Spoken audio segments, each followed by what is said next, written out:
ಇವತ್ತಿನ ವಿಡಿಯೋದಲ್ಲಿ ಪೌಷ್ಟಿಕವಾದಂತಹ ಕಾಬೂಲಿ ಚೆನ್ನ ಅಥವಾ ಕಾಬೂಲ್ ಕಡಲೆ ಸಾಂಬಾರು ಮಾಡೋದನ್ನು ನೋಡೋಣ. ನಾನಿಲ್ಲಿ 2 ಕಪ್ ಅಷ್ಟು ಕಾಬೂಲ್ ಕಡಲೆನ ರಾತ್ರಿ ನೆನೆಸಿಟ್ಕೊಂಡಿದ್ದೀನಿ.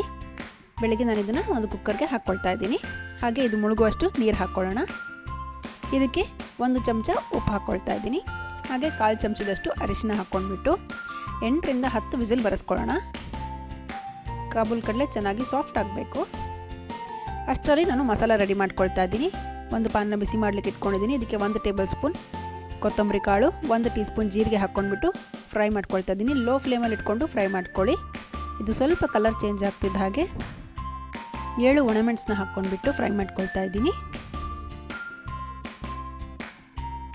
ಇದು ಚೆನ್ನಾಗಿ ಫ್ರೈ ಆದ ನಂತರ ಇದನ್ನು ನಾನು ಒಂದು ಪ್ಲೇಟಲ್ಲಿ ತೆಗೆದಿಟ್ಕೊಳ್ತಾ ಇದ್ದೀನಿ. ಈಗ ಅದೇ ಪ್ಯಾನ್ನಲ್ಲಿ ನಾನು ಸುಮಾರು 2 ಟೇಬಲ್ ಸ್ಪೂನಷ್ಟು ಎಣ್ಣೆ ಹಾಕ್ಕೊಳ್ತಾ ಇದ್ದೀನಿ. ಹಾಗೆ 2 ಈರುಳ್ಳಿನ ರಫ್ ಆಗಿ ಕಟ್ ಮಾಡಿಕೊಂಡು ಹಾಕ್ಕೊಳ್ತಾ ಇದ್ದೀನಿ. ಈರುಳ್ಳಿ ಟ್ರಾನ್ಸ್ಪರೆಂಟ್ ಆಗೋವರೆಗೂ ಇದನ್ನು ಫ್ರೈ ಮಾಡ್ಕೊಳ್ಳೋಣ. ನಂತರ ಇದಕ್ಕೆ ಸುಮಾರು ನಾನು 12 ಬೆಳ್ಳುಳ್ಳಿ ಎಸಳನ್ನ ಹಾಕ್ಕೊಳ್ತಾ ಇದ್ದೀನಿ. ಹಾಗೆ 1 ಇಂಚು ಶುಂಠಿನ ಕಟ್ ಮಾಡಿಕೊಂಡು ಹಾಕ್ಕೊಳ್ತಾ ಇದ್ದೀನಿ. ಇದನ್ನು ಕೂಡ ಚೆನ್ನಾಗಿ ಫ್ರೈ ಮಾಡ್ಕೊಳ್ಳೋಣ. ನಂತರ 1 ಟೊಮೆಟೊನ ಹಾಕ್ಕೊಳ್ತಾ ಇದ್ದೀನಿ. ನೀವು ಇದಕ್ಕೆ ಬೇಕಿದ್ರೆ 2 ಕೂಡ ಟೊಮೆಟೊ ಹಾಕ್ಕೊಳ್ಬೋದು. ಇದು ಚೆನ್ನಾಗಿ ತಣ್ಣಗಾಗೋವರೆಗೂ ಹಾಗೆ ಇಟ್ಕೊಳ್ಳೋಣ. ನಂತರ ನಾನು ಫ್ರೈ ಮಾಡ್ಕೊಂಡಿರುವಂತಹ ಮಸಾಲೆ ಹಾಗೆ ಈರುಳ್ಳಿ ಟೊಮೆಟೊನ ಕೂಡ ಒಂದೇ ಮಿಕ್ಸರ್ ಜಾರ್ಗೆ ಹಾಕ್ಕೊಳ್ತಾ ಇದ್ದೀನಿ. ನಂತರ ಇದಕ್ಕೆ ಅರ್ಧ ಕಪ್ಪಷ್ಟು ತೆಂಗಿನ ತುರಿ ಹಾಕ್ಕೊಳ್ತಾ ಇದ್ದೀನಿ. ಹಾಗೆ 1/4 ಕಪ್ ಪುದೀನ, 1/4 ಕಪ್ ಅಷ್ಟು ಕೊತ್ತಂಬರಿ ಸೊಪ್ಪು ಹಾಕ್ಕೊಳ್ತಾ ಇದ್ದೀನಿ. ಹಾಗೆ 1 ಚಿಕ್ಕ ಲಿಂಬೆ ಗಾತ್ರದಷ್ಟು ಹುಣಸೆ ಹಣ್ಣು ಹಾಕ್ಕೊಂಡ್ಬಿಟ್ಟು ಬೇಕಾಗುವಷ್ಟು ನೀರನ್ನ ಹಾಕ್ಕೊಂಡು ಸ್ಮೂತಾಗಿ ಗ್ರೈಂಡ್ ಮಾಡ್ಕೊಳ್ತಾ ಇದ್ದೀನಿ. ಈಗ ಕುಕ್ಕರ್ ಓಪನ್ ಮಾಡ್ಕೊಳ್ಳೋಣ.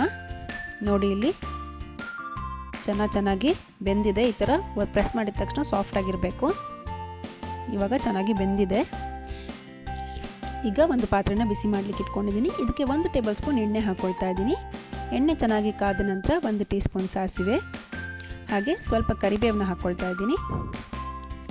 ಇದಕ್ಕೆ 1 ಚಿಕ್ಕ ತುಂಡು ಚಕ್ಕೆ ಹಾಗೆ 2 ಲವಂಗನ ಹಾಕ್ಕೊಂಡ್ಬಿಟ್ಟು ಫ್ರೈ ಮಾಡ್ಕೊಳ್ತಾ ಇದ್ದೀನಿ. ಈಗ ಇದಕ್ಕೆ ನಾನು ಗ್ರೈಂಡ್ ಮಾಡ್ಕೊಂಡಿರುವಂತಹ ಮಿಕ್ಸ್ಚರ್ ಏನಿದೆ ಅದನ್ನು ಹಾಕ್ಕೊಳ್ಳೋಣ. ಹಾಗೆ ಸ್ವಲ್ಪ ನೀರನ್ನ ಕೂಡ ಹಾಕ್ಕೊಳ್ತಾ ಇದ್ದೀನಿ. ಜೊತೆಗೆ ಬೇಯಿಸಿಟ್ಕೊಂಡಿರುವಂತಹ ಕಾಬೂಲಿ ಚೆನ್ನ ಕೂಡ ಹಾಕ್ಕೊಳ್ತಾ ಇದ್ದೀನಿ. ಇದನ್ನೆಲ್ಲ ಚೆನ್ನಾಗಿ ಒಂದ್ಸತಿ ಮಿಕ್ಸ್ ಮಾಡ್ಕೊಳ್ಳಿ. ಹಾಗೆ ಕನ್ಸಿಸ್ಟೆನ್ಸಿಗೆ ಬೇಕಾಗುವಷ್ಟು ನೀರನ್ನ ಹಾಕ್ಕೊಳ್ಳಿ. ನಾನಿಲ್ಲಿ ಸುಮಾರು 1.5 ಕಪ್ಪಷ್ಟು ನೀರನ್ನ ಹಾಕ್ಕೊಂಡಿದ್ದೀನಿ. ಹಾಗೆ ಇದಕ್ಕೆ ರುಚಿಗೆ ತಕ್ಕಷ್ಟು ಉಪ್ಪು ಹಾಕ್ಕೊಳ್ಳಿ. ನಾವು ಕಾಬೂಲಿ ಚೆನ್ನ ಬೇಯಿಸಬೇಕಾದ್ರೆ ಉಪ್ಪು ಹಾಕ್ಕೊಂಡಿರೋದ್ರಿಂದ ಸ್ವಲ್ಪ ನೋಡ್ಕೊಂಡ್ಬಿಟ್ಟು ಹಾಕ್ಕೊಳ್ಳಿ. ನಂತರ ಮೀಡಿಯಂ ಫ್ಲೇಮಲ್ಲಿ ಇಟ್ಕೊಂಡ್ಬಿಟ್ಟು ಇದನ್ನು ಕುದಿಸ್ಕೊಳ್ಳೋಣ. ಚೆನ್ನಾಗಿ ಕುದೀತಿದ್ದ ಹಾಗೆ ನಾನು ಸ್ಟವ್ನ ಆಫ್ ಮಾಡ್ಕೊಳ್ತಾ ಇದ್ದೀನಿ. ಇದು ದೋಸೆ, ಇಡ್ಲಿ, ಚಪಾತಿ, ಅನ್ನ ಎಲ್ಲದಕ್ಕೂ ತುಂಬಾ ಚೆನ್ನಾಗಾಗುತ್ತೆ. ನೀವು ಒಮ್ಮೆ ಟ್ರೈ ಮಾಡಿ ನೋಡಿ ಹೇಗಾಗಿದೆ ಅಂತ ನನಗೆ ಕಾಮೆಂಟ್ಸಲ್ಲಿ ತಿಳಿಸಿ. ನಿಮಗೆ ಈ ವಿಡಿಯೋ ಇಷ್ಟ ಆಗಿದ್ದರೆ ಲೈಕ್, ಶೇರ್, ಕಾಮೆಂಟ್ ಮಾಡೋದನ್ನು ಮರಿಬೇಡಿ. Thank you.